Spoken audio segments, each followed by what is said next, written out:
बिस्मिल्लाह अल्हम्दुलिल्लाहि वहदह वस्सलातु वस्सलामु अला मन ला नबिय्य बअदह अम्मा बाद फ़अऊज़ु बिल्लाहि मिनश शैतानिर रजीम बिस्मिल्लाहिर रहमानिर रहीम क़ुल हाज़िही सबीली अदअू इलल्लाह अला बसीरतिन अना व मनित्तबअनी सदक़ल्लाहु मौलाना अज़ीम। मुहतरम बुज़ुर्गों, दोस्तों और अज़ीज़ों, देखो, जितना दावत के काम पर बसीरत होगी उतना काम पर इस्तिक़ामत होगी। जितना दावत के काम पर बसीरत होगी उतना काम पर इस्तिक़ामत होगी। इसी को कुरान ने फरमाया, कुल हाज़िही सबीली अदअू इलल्लाह अला बसीरतिन, कि अल्लाह की तरफ बुलाओ पूरी बसीरत के साथ, मतलब पूरे यकीन के साथ, पूरे यकीन के साथ, पूरी बसीरत के साथ। इसीलिए फरमाया जितनी बसीरत होगी उतनी इस्तिक़ामत होगी। लोग दावत का काम करते करते काम छोड़ देते हैं और दूसरी तरफ चले जाते हैं, और दूसरे लोग शिकायत करते हैं कि हमारे साथी इधर चले गए, हमारे साथी उधर चले गए। कहा नहीं, वो गए नहीं, उनकी बसीरत की कमी उनको लेकर गए। अगर बसीरत होती तो नहीं जाते कहीं। इसीलिए हज़रत मौलाना साहब रहमतुल्लाह अलैह फरमाया करते थे, इस काम करने वाले को सबसे पहले इसका यकीन हो कि ये काम नबियों वाला काम है। सबसे पहले यकीन हो। एक साहब हज़रत मौलाना साहब रहमतुल्लाह अलैह के साथ रहा करते थे, मुझे नाम याद नहीं आ रहा। उन्होंने एक मरतबा हज़रत से सिर्फ इतना कह दिया कि हमारा काम नबियों वाले काम जैसा है। हज़रत नाराज़ हो गए, फरमाने लगे जैसा नहीं है, हमारा काम नबियों वाला काम है। इतना यकीन होना चाहिए अपनी मेहनत पर, तभी मेरे और तुम्हारे कदम जमेंगे। वरना सोशल मीडिया का ज़माना है, लोग मुख्तलिफ बातें करेंगे, मुख्तलिफ हीले हवाले बहाने बयान करेंगे, जिनको सुनकर तुम कंफ्यूज हो जाओगे, मुज़ब्ज़ब हो जाओगे, डगमगा जाएंगे तुम्हारे कदम। इसलिए मैं पूरे वसूख के साथ, पूरे यकीन के साथ कह रहा कि अपने दिलों में ये बात बिठाओ कि ये मेहनत नबियों वाली मेहनत है। 1,24,000 अंबिया अलैहिमुस्सलाम ने इसी मेहनत को किया है। जो आमाल दावत है ना, 4, मेरी तरफ देखना, 4 आमाल दावत है। एक दावत है, एक तालीम है, एक इबादत है और एक खिदमत है। ये चारों आमाल आमाल नबूवत है, आमाल दावत है, असबाब हिदायत है, तरबियत का यकीनी सबब है। हर नबी ने आकर अपनी कौम पर इन्हीं 4 लाइन से मेहनत की है। वो कहते हैं ना, नबी आते थे, मेहनत करते थे, दीन जिंदा होता था। तो नबी क्या करते थे, क्या मेहनत करते थे? दावत देते थे चल फिर कर, और फिर मस्जिदों के अंदर तालीम के हल्के लगाते थे, इबादत खानों में, और रातों को उठकर इबादत करते थे और कौम की खिदमत करते थे। ये काम था। और इस मेहनत के अंदर भी आप 4 महीने निकलो, चिल्ला निकलो, 3 दिन निकलो, मस्तूरात निकलो, आपको यही 4 काम मिलेंगे। दावत देना, तालीम करना, इबादत करना, खिदमत करना। और क्या है 5वां काम, बताओ मुझे? कोई 5वां काम नहीं है। इसलिए पूरा यकीन कि ये मेहनत 1.25 लाख अंबिया अलैहिस्सलाम की मेहनत है, पूरे यकीन के साथ। और हम जो मेहनत कर रहे हैं, सुनो, ये हजरत मौलाना इलियास साहब की वजह से नहीं कर रहे हैं। ना, हम तो ये मेहनत कर रहे हैं हजरत मोहम्मद सल्लल्लाहु अलैहि वसल्लम का आखिरी उम्मती होने के नाते, समझ में आई बात? आखिरी नबी का आखिरी उम्मती होने के नाते ये जिम्मेदारी है मेरे ऊपर। ये मेहनत 100 साल वाली नहीं है, ये मेहनत तो 1400 साल वाली है भाई। कहाँ हो आप लोग? इस काम का एक एक उसूल, इस काम का एक एक अमल बराह रास्त सहाबा से साबित है, कुरून अव्वल से साबित है। कोई छोटी मोटी बात नहीं कह रहा मैं। इसलिए सबसे पहली चीज हमें बसीरत हो, हमें कहीं जाने की जरूरत नहीं है। हमारी सारी इस्लाह हमारे गश से है, हमारी सारी तरबियत अल्लाह के रास्ते के खुरूज में छुपी हुई है। हज़रत मौलाना इलियास साहब रहमतुल्लाह अलैह का मलफूज है, अल्लाह ने मुझे वो मेहनत दी है कि जैसे मैं बता रहा हूँ ऐसे 4 महीने कोई लगा दे, पूरी दुनिया का बातिल मिलकर उसको इस्लाम पर से तो क्या मिसवाक पर से नहीं हटा सकता। ऐसी मेहनत है दोस्तों, ऐसा काम है। इसलिए इस काम को सामने रखकर चलो, पूरे यकीन के साथ चलो। और काम में पुराना कौन? सुनाओ बड़ी अजीब बात। हम लोग तो ये समझते हैं कि पुराना वो है जो 30 साल से काम कर रहा, 40 साल से काम कर रहा। भाई कब चिल्ला लगा पहला? 1990 में, 95 में। हो बहुत पुरानी। हजरत फरमाते पुराना वो नहीं जो 30 साल से काम कर रहा, 40 साल से काम कर रहा। पुराना तो वो है जिसकी जिंदगी जितना नबी के जमाने के करीब हो। अल्लाह अकबर। जिसकी जिंदगी जितना नबी के जमाने के करीब हो, वो है हमारा पुराना। और एक मतलब हज़रत मौलाना ईसा रहमतुल्लाह अलैह फरमाने लगे, हमारे काम में पुराना तो वो है जिसके अंदर सिफात हो। जिसके अंदर क्या हो? बोलो। देखो ये उठना बैठना बंद करो, आगे आ जाओ, और मेहरबानी करके मोबाइल तो बंद कर दो। अल्लाह का वास्ता, अल्लाह का वास्ता। बहुत खराब बात है कि आदमी अपनी बीवी के साथ तन्हाई में बात कर रहा हो और बीवी अपने यार का फोन उठाकर कमरे से निकल जाए। बताओ क्या इज्जत रह जाएगी तुम्हारी? अल्लाह रसूल की बात चल रही है और आप अपना मोबाइल लेके निकल रहे बाहर। मतलब अल्लाह रसूल से ज्यादा कीमती तुम्हारी बातें हैं। अरे करोड़ों का नुकसान होता होने दो,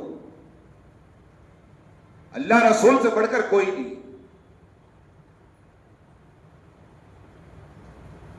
समझ में आई बात? कदरदानों को मिलता है, ना कदरों को कुछ नहीं मिलता। लगा दो जिंदगी सब। छोटी सी बात हमको अल्लाह रसूल की मजलिसों से ले जाए, ये सीखा 25 साल में।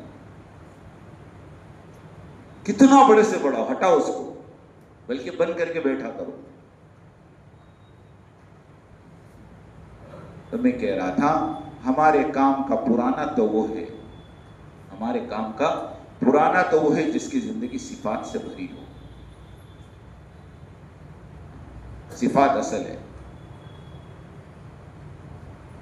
जो सिफातों का मुज़ाकरा करते हो ना, ये कोई सरसरी चीज नहीं है।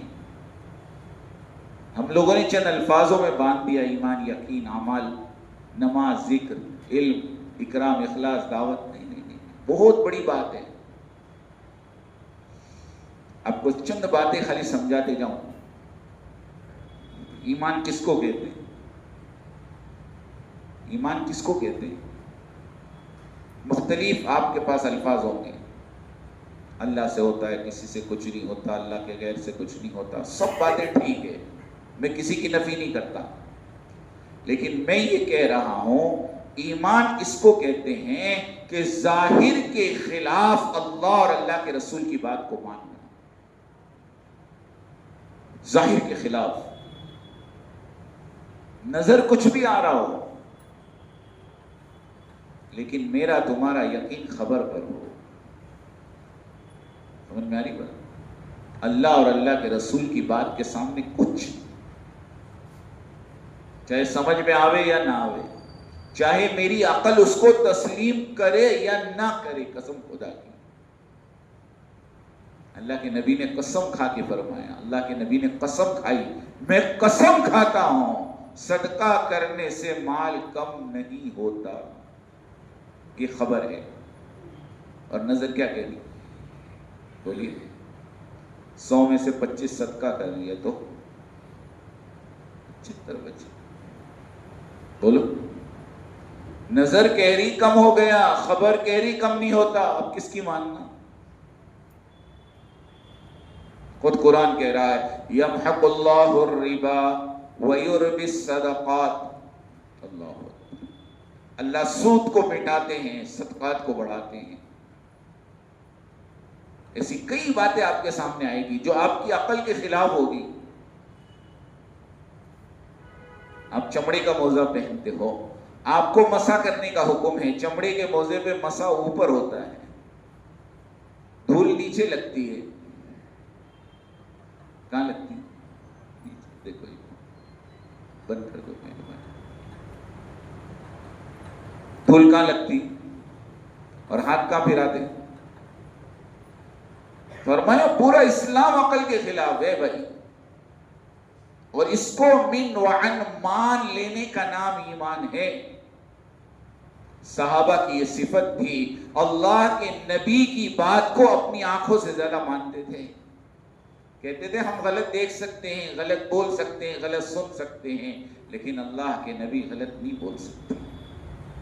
अल्लाह के नबी की जुबान से निकली हुई बात ये पत्थर की लकीर है, इसमें कोई रद्दो बदल हो नहीं सकता।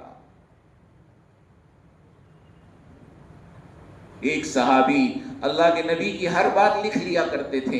किसी ने उनको मना किया कि आप अल्लाह के नबी की हर बात ना लिखा करें, ये तो हमेशा के लिए महफूज हो जाती है। अल्लाह के नबी बशर है, गलती, कोताही, गुस्सा, खुशी, हर चीज इनके साथ लगी हुई है। आप सब बातें मान लिखे, उन्होंने लिखना छोड़ दिया। अल्लाह के नबी को पता चला, अल्लाह के नबी ने पूछा तुमने क्यों नहीं लिखा? तो उन साहबी ने कहा, अल्लाह के नबी फलाने ने कहा कि आपकी हर बात ना लिखें, खास बातें लिख लिया करें, क्योंकि आप भी खुशी में, गमी में, गुस्से में कुछ भी बोल देते। तब अल्लाह के नबी ने फरमाया कि ए फलाने, मेरी जुबान से हक के सिवा कुछ नहीं निकलता। और कुरान ने उसकी तस्दीक की है, वन्नज्मि इज़ा हवा मा ज़ल्ल साहिबुकुम वमा गवा वमा यंतिकु अनिल हवा इन हुवा इल्ला वह्युन यूहा। कि नबी की जुबान भी वही का दर्जा रखती है। ये चीज असल है, ईमान इसको कहते हैं। ऐसे कई वाकयात मैं आपके सामने बयान करता जाऊं कि सहाबा ने अपनी आंखों को झुटलाया और नबी की बात को सच्चा माना। अजीब वाकया, मदीने का अजीब वाकया कि एक नजूमी ने मदीने में यूं पेशन गोई की कि आइंदा कल बारिश होगी और घरों में घुटने तक पानी होगा। नजूमी ने कहा कि आइंदा कल मदीने में इतनी बारिश होगी कि घुटने तक पानी होगा। एक सहाबी ने यह बात जाकर अल्लाह के नबी से नकल कर दी कि अल्लाह के नबी फला नजूमी कह रहा, जिसको हम क्या बोलते हैं, ज्योतिष, कि कल मदीने में बारिश होने वाली है और घुटने तक पानी होगा। अल्लाह के नबी ने फरमाया, अल्ले फलाने, कुरान तो कह रहा इन्नल्लाह इंदहु इल्मुस्साअ व युनज़्ज़िलुल गैस, कयामत का इल्म और बारिश का इल्म तो अल्लाह को है। ये कौन होता है पेशन गोई करने वाला? और अल्लाह की नबी की जुबान से निकला कि ज्योतिष झूठा है, अल्लाह सच्चे है। हो गई बात। दूसरे दिन बारिश हुई, है तो सहाबा में लिखा, बारिश हुई और उसी सहाबी के घर में पानी भरा घुटने तक, सुनो, और उस सहाबी ने बर्तन में पानी भरा और दरवाजे के बाहर फेंका और फिर भरा और फिर फेंका और जबान से कहते जा रहे थे, ज्योतिष झूठा है, अल्लाह के नबी सच्चे हैं, ज्योतिष झूठा है, अल्लाह के नबी सच्चे। ये है यकीन। हाँ, समझ में आवे तो भी और समझ में ना आवे तो भी, इसको ईमान बोलते हैं। कि हज़रत इब्राहिम के इंतकाल पर अल्लाह के नबी ने अपनी बांदी मारिया किब्तिया को आसमान की तरफ इशारा करके बताया कि हमारा इब्राहिम जन्नत में खेल रहा और अल्लाह ने मेरे इब्राहिम के लिए जन्नत में दूध पिलाने वालियां मुकर्रर की। मारिया किब्तिया ने आसमान की तरफ नहीं देखा, पूछा क्या बात है, क्यों नहीं देख रही? फरमाया अल्लाह के नबी, अगर मैं अपनी आंख उठाकर आसमान की तरफ देखूं तो फिर मेरी नबी की बात पर यकीन कहां रहा? आपने कह दिया इब्राहिम जन्नत में है तो जन्नत में, अब मुझे क्लियरिफिकेशन की जरूरत नहीं है। हमने तो आपकी जुबान पर ईमान लाया है, हमने आपको अपना नबी माना है। समझ में आ रही बात? सब कुछ कुर्बान है आप पर। कि एक साहबी को अल्लाह के नबी ने कहा, जाओ अपने बाप की गर्दन ले आओ। वो बाप को गर्दन लेने गए, वो अल्लाह के नबी ने आधे रास्ते से पकड़ के बुलाया कि भाई क्या कर रहे हो? कहा आपने कहा तो मैं चला। कहा मैं सिला रहने के लिए आया हूं, पता रहने के लिए थोड़ी आया हूं। यहां तक साहबा ने बता दिया। ये है ईमान, ये है यकीन कि अपना सब कुछ अल्लाह के नबी पर कुर्बान, चाहे दुनिया कुछ भी कह रहे, अजी जमाना अलग है, अजी हालात ठीक नहीं है, अजी ऐसा कर लो वैसा कर लो, नहीं, हम नहीं कर सकते, हम नहीं कर सकते। जमाना तो यहां तक पहुंच गया कि जिस काम के बारे में अल्लाह ने ऐसी धमकी दी हो कि किसी दूसरे गुनाह पर यह धमकी नहीं है। सुनो, फ़इन लम तफ़अलू फ़अज़नु बिहर्बिन मिनल्लाहि व रसूली, कि ये सूद का धंधा अगर तुम नहीं छोड़ोगे तो अल्लाह और अल्लाह का रसूल तुमसे ऐलान जंग करता है। आज ये कौम यहां तक पहुंच गई कि उस सूद को हलाल कराने के चक्कर में लोग कहते हैं, मौलाना साहब इसके बिगड़ तो अब रह ही नहीं सकते लोग। हर चीज इंस्टॉलमेंट पे, हर चीज, और आदमी अब उसको हराम भी नहीं समझ रहा। कि मोबाइल ले लो, ये ले लो, वो ले लो। अरे मेरे भाई, ये अमल ऐसा है कि अल्लाह खुद जंग का ऐलान कर रहा।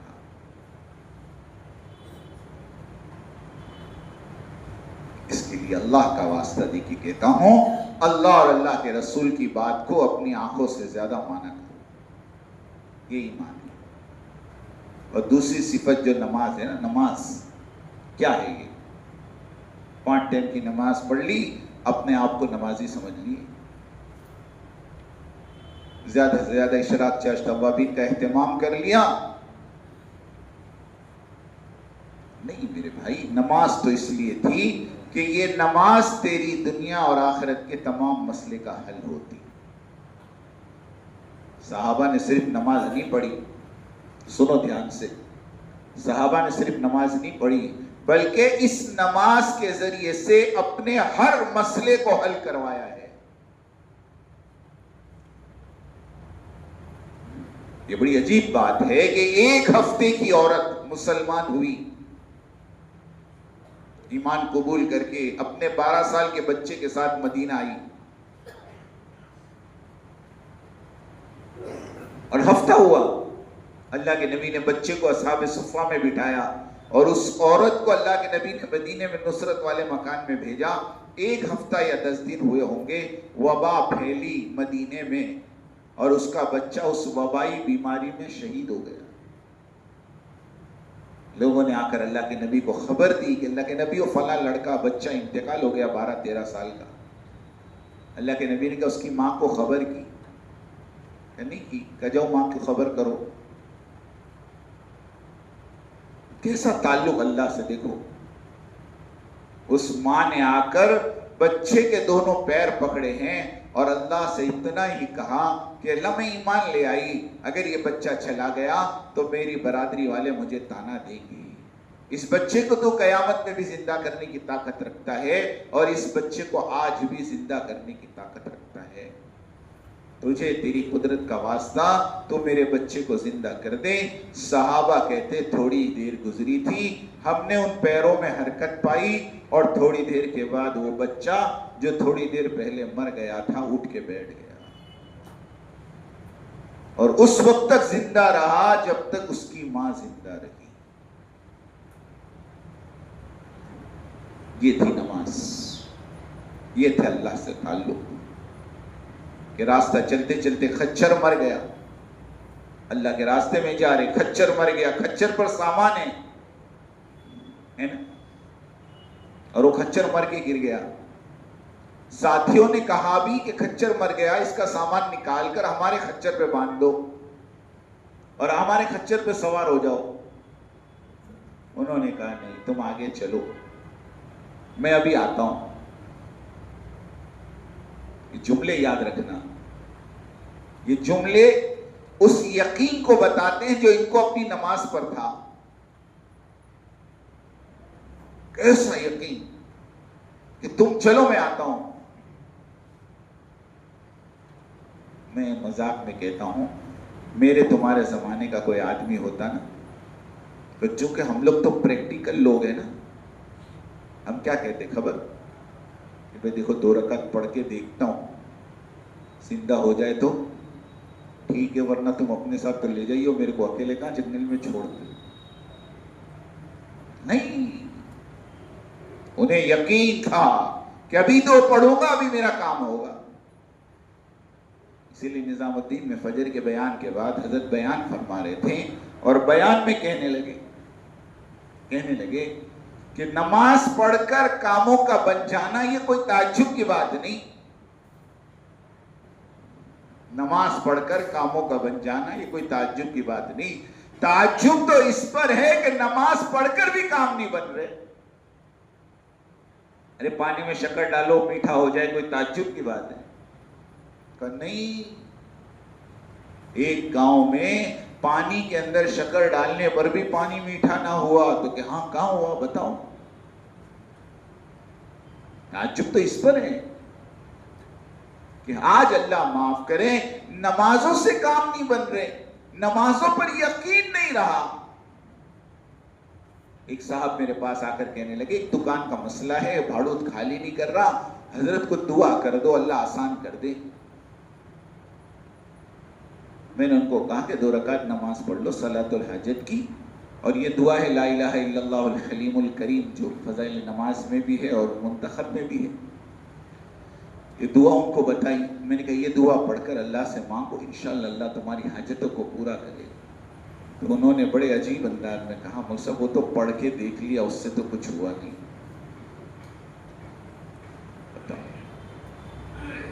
हजरत मुफ्ती फैजान साहब जो मालेगांव के हैं, वो यूं कहते हैं कि जब मुसलमानों को ही अपने अमल पर यकीन नहीं होगा तो ये अपने अमल की दावत कभी नहीं देगा।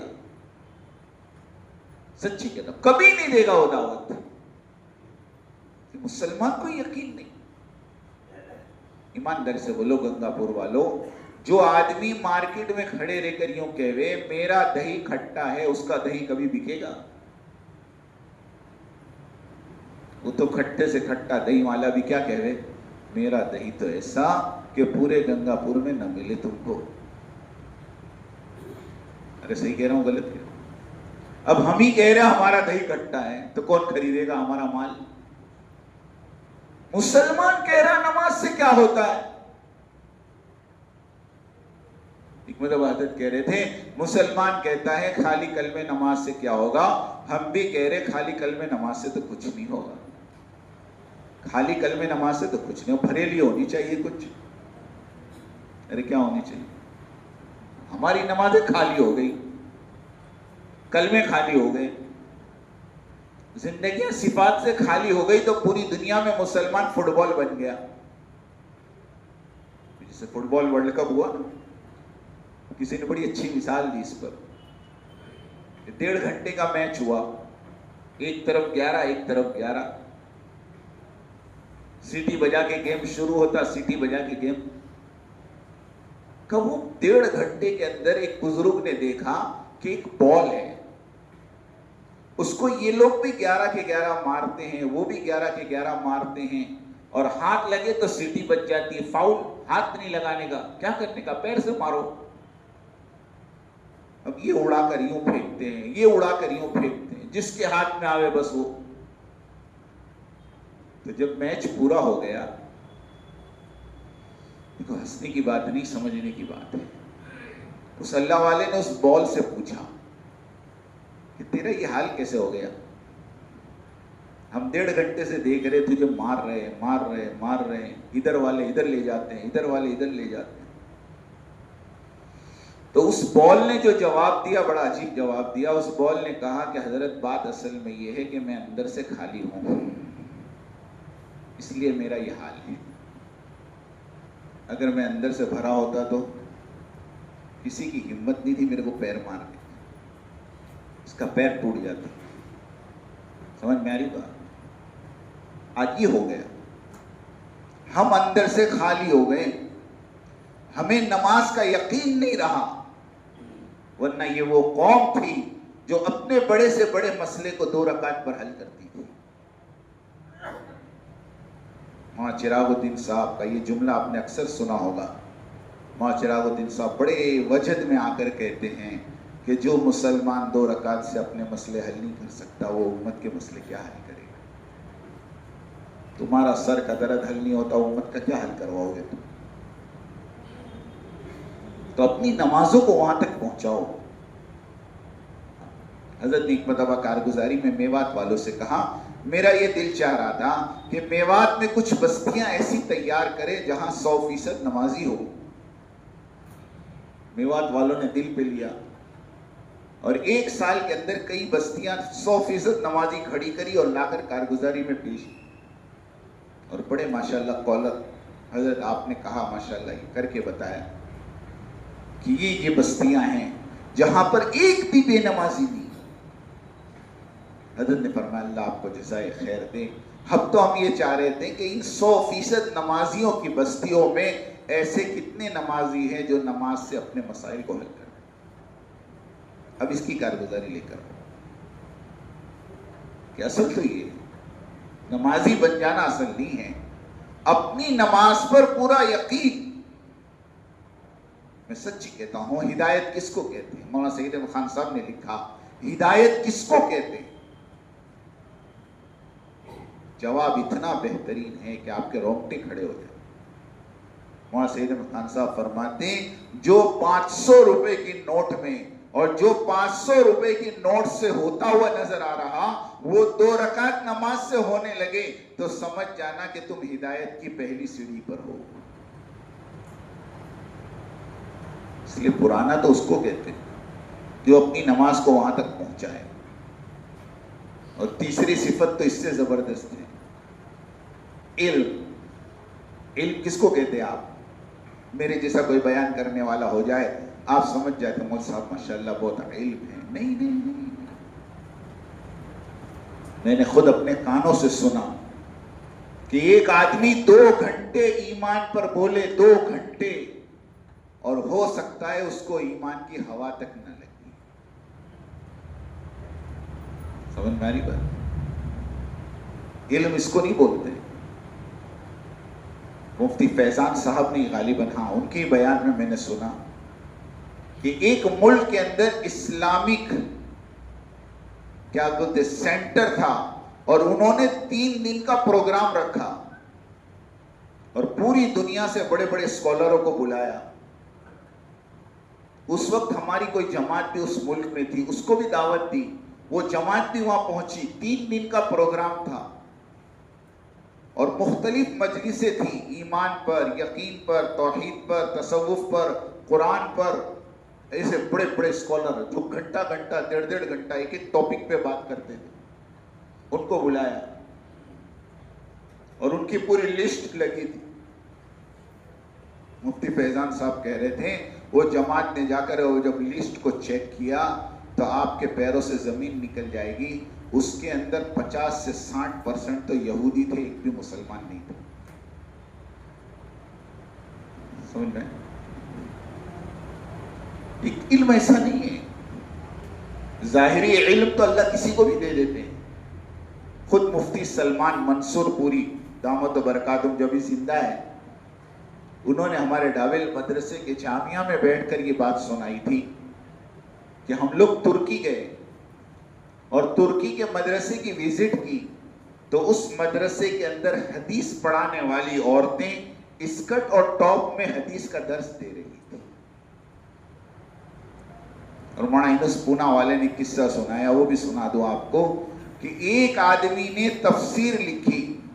हम उसके इलाके में जमात पे गए, हम उससे जब मिलने गए तो हम हैरान हो गए कि जो तफसीर लिखने वाला था वो कुर्सी के ऊपर कुत्ते को गोद में लेकर हाफ नेकर में बैठा हुआ था।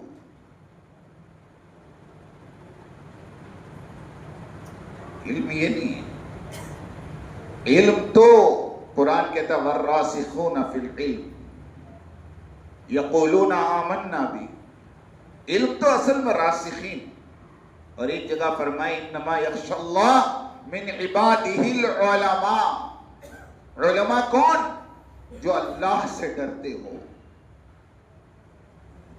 जो अल्लाह से डरते हो, खशियत वाले।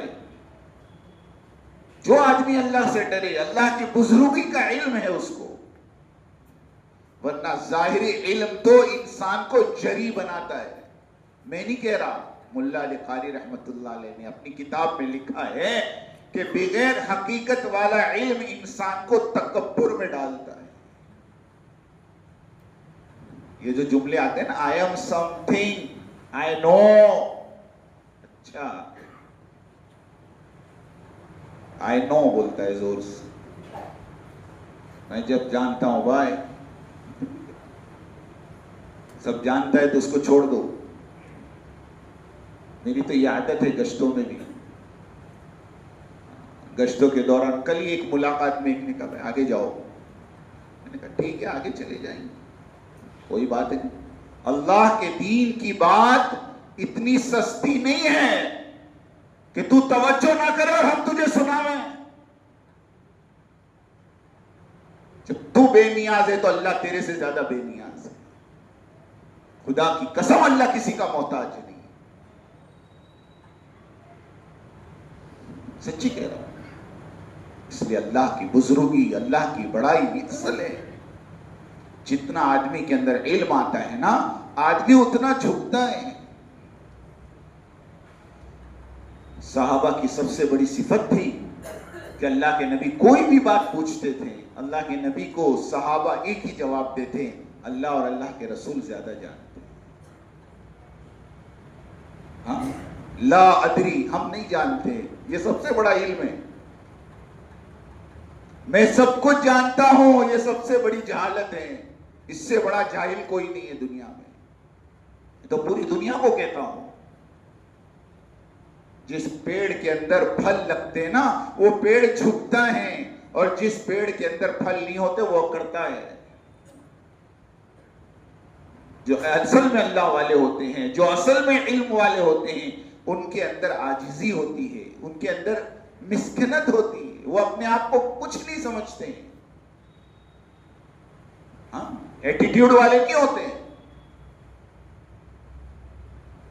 अभी मैं कर्नाटक में था, मैं बयान करा और एक बच्चा आया, 12 साल का होगा, उसने आके मुझे कहा अस्सलाम वालेकुम मौलाना। मैंने मुसाफा किया, इतना खुश हुआ, मैंने उसको गले से लगाया। मैंने कहा क्या बात है, इतना खुश हो गया तू? उसने कहा आपने मुझसे मुसाफा किया, वरना अक्सर मौलवी आते हैं तो मुझे धक्का मार के पीछे कर देते। काई का एटीट्यूड है भाई, काई का तकब्बुर है। इल्म तो खशियत सिखाती है, इल्म तो आदमी को झुकना सिखाता है। अल्लाह के नबी सहाबा के दरमियान बैठते थे तो अजनबी बता नहीं सकते थे कि अल्लाह के नबी कौन है, बोलो। और आखिरी बात मेरे भाई जिक्र है, ये बड़ी सबसे बड़ी सिफत है। मैं आपको दो बात इस पर कर दूं ताकि हमारी बात पूरी हो जाए। जिक्र किसको कहते हैं आप? आम तौर पे हमारे जहनों में जिक्र ये है कि सुबह शाम की तस्बीह पढ़ लो, कुरान पढ़ लो, अच्छी बात है, इनकार नहीं है। लेकिन हजरत फरमाते हैं जाकिर वो है जो अल्लाह को याद रखे। अल्लाह को याद करने वाला तो है ही, लेकिन असल जाकिर वो है जो अल्लाह को याद रखे। याद करना अलग है, याद रखना अलग है। मस्जिद में बैठकर सब अल्लाह को याद करते हैं, दरवाजे से बाहर जाकर सब भूल जाते हैं। अल्लाह के नबी ने फरमाया कुल्लु मुतीउन जाकिरुन, सारी इताअत करने वाले जाकिर है। हाँ? आज मेरे दोस्त जिक्र तो है लेकिन ध्यान नहीं है, इसलिए एक जुमला हमारे मुफ्ती साहब ने बड़ा अजीब जुमला कहा, मुझे तो बड़ा अंदर में फील हुआ। फरमाया जिक्र ना होने की वजह से, अल्लाह का ध्यान ना होने की वजह से हम जलवत में तो पारसा है लेकिन खलवत में शैतान बने हुए।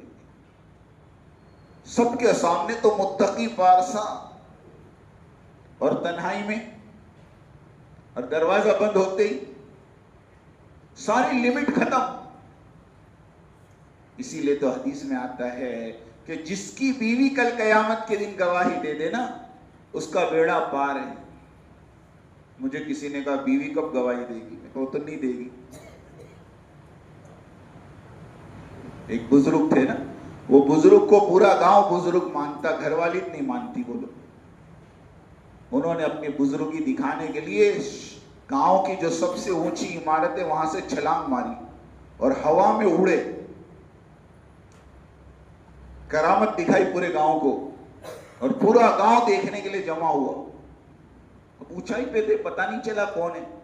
जब शाम को घर पहुंचे तो उनकी बीवी ने कहा तुम क्या बुजुर्ग बुजुर्ग कहते हो? बुजुर्ग तो आज गांव वालों ने देखा। कहाँ देखा?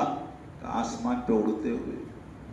अब इन्होंने समझा कि हाँ आज तो मेरी बुजुर्गी साबित हो गई, आज तो मेरी घरवाली ने मेरी बुजुर्गी को मान लिया। फिर धीरे से कहा अल्लाह की बंदी वो मैं ही था। तो घरवाली कहने लगी तभी तो मैं कहूं कि टेढ़ा टेढ़ा क्यों उड़ रहे?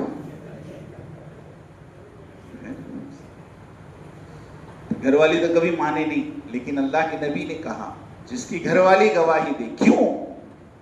इसकी वजह लिखी है कि तुम्हारी सबसे ज्यादा खलवत तुम्हारी घरवाली को मालूम,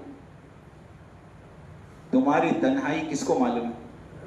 कि तुम तन्हाई में कितने बड़े शैतान हो ना, ये तो खाली घरवाली जानती। बाकी तुम पूरे मोहल्ले में तस्बीह लेके घूमो।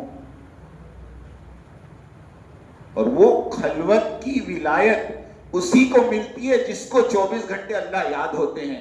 जैसे कि वो लड़की घर के अंदर है और यूं कह रही है अमीरुल मोमिनीन ने पानी मिलाने को मना किया है, और माँ कह रही कि अमीरुल मोमिनीन कहाँ देख रहे? कहा अमीरुल मोमिनीन नहीं देख रहे तो क्या हुआ? उसका खुदा तो देख रहा है।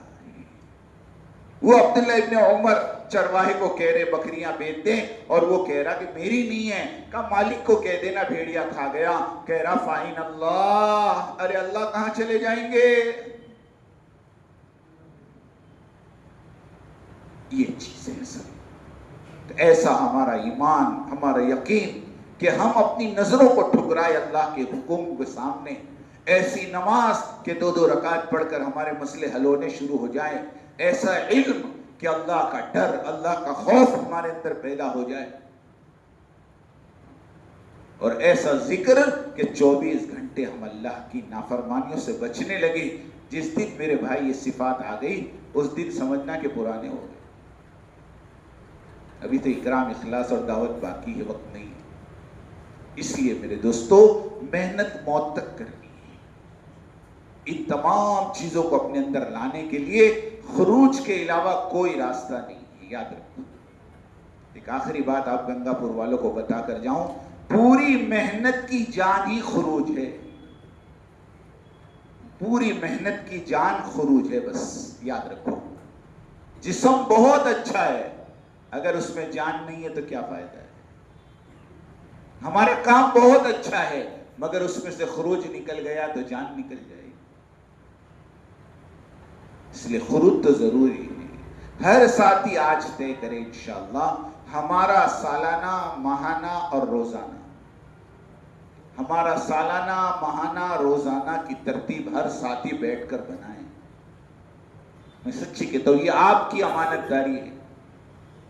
ये हो नहीं सकता कि काम करने वाला 3-3 महीने से 3 दिन ना लगावे, 2-2 साल से चिल्ले में ना जावे। ये कैसे हो सकता है?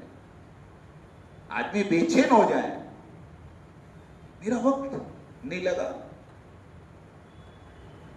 मैं कैसे समझाऊं आपको। एक मर्तबा हजरत काब इब्न मालिक रदी अल्लाह ताला अन्हु अल्लाह के रास्ते में जाने से रुके, 50 साल का बायकाट हुआ, 50 दिन का बायकाट हुआ, माफ कर। और उनके रिश्तेदार ने एक जुमला ये भी कहा, जब इन्होंने अल्लाह के नबी से मुलाकात की, अल्लाह के नबी ने पूछा क्या बात है। काब इब्न मालिक रज़ी अल्लाह ने कहा, अल्लाह के नबी मैं सच सच कहता हूँ कोई उज़र नहीं था। जैसी फरागत वाला इस जमाने में था इससे पहले नहीं था।